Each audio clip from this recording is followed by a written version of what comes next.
Hello, I'm Jeff Todd, and we are joined by Denver Zoo President and CEO Bert Vescalani. Bert, the zoo announced a very important initiative today. Can you tell us about it?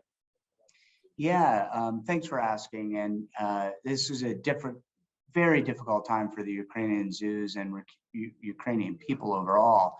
And we've been watching and listening and learning with our partnership through WAZA, which is the World Association of Zoos and Aquariums, and EAZA, which is the European Association of Zoos and Aquariums, to try to find out what we can do to help the animals that the zoos are caring for, and those areas that might be affected by war that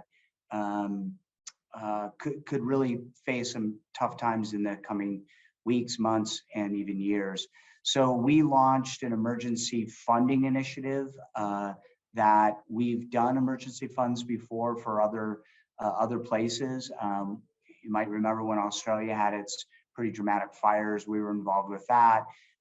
Going back many years, we've done bits and pieces of funding and support. So it's not anything unusual for the zoo to step in and help wildlife around the world. And those organizations that help support wildlife partners in doing this work are really important to us. So we're just launching it. We'll see where it goes. We had great success with our last initiative, and we're able to send those dollars to our partners and get those to help the animals that really need it. If people want to help with this fund, how can they do that? Well, on our website, there will be a link that you can connect, and it'll have all the details about the fund. It's all moving very fast. So I actually haven't seen the design of the site yet, but I'm sure it'll be very intuitive and let people know what to do. And that we'll gather those funds and we'll distribute those to our partners with WAZA and EAZA, as well as direct contributions to those organizations that have hands-on animals and doing those things. So it's really got to be a global effort. It has to be a combination of working with the Polish zoos and the German zoos and the Ukrainian zoos collectively to make sure that we can take care of the animals in the best possible way. It really is about money right now. I mean, that's really the best way to help them. I mean, we've heard that from many different organizations that are heading to the Polish border, and it seems like supplies can only go so far, and really money is the thing that is the most helpful. Yeah, it is in a lot of ways. It is to purchase and move food into those regions to help support these organizations who haven't, there's a crisis going on and people aren't visiting the zoo. The zoo's closed, and even some of the staff's families have moved into the zoo to care for the animals and be safe as they possibly can. And I would say that there are people that care so much about their animals that they would do just about anything to help them. And so that has truly happened in the Ukrainian zoos.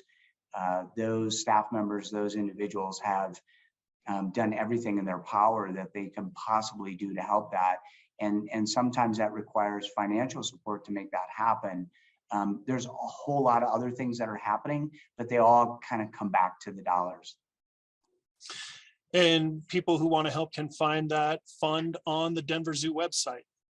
That's correct. Yeah, Denver Zoo will have a link to help you connect and allow us to manage those initial funds and get those things organized in such a way that we can get them in the right hands in the right ways to help the animals and optimize the support that we can give to those organizations. And optimally, and at the end of the day, we want the animals to be safe. We want the animals to be healthy and well cared for, well fed. And in a crisis situation like this, it's hard to do. So we have to do a lot of groundwork to make sure that everything's getting to where it belongs. Bert Vescalani, the president and CEO of the Denver Zoo. Thank you so much for joining us this afternoon and telling us about this great initiative you guys are taking on. Absolutely, my pleasure. Thanks for asking, and hopefully our community will be as supportive as we've seen around the world.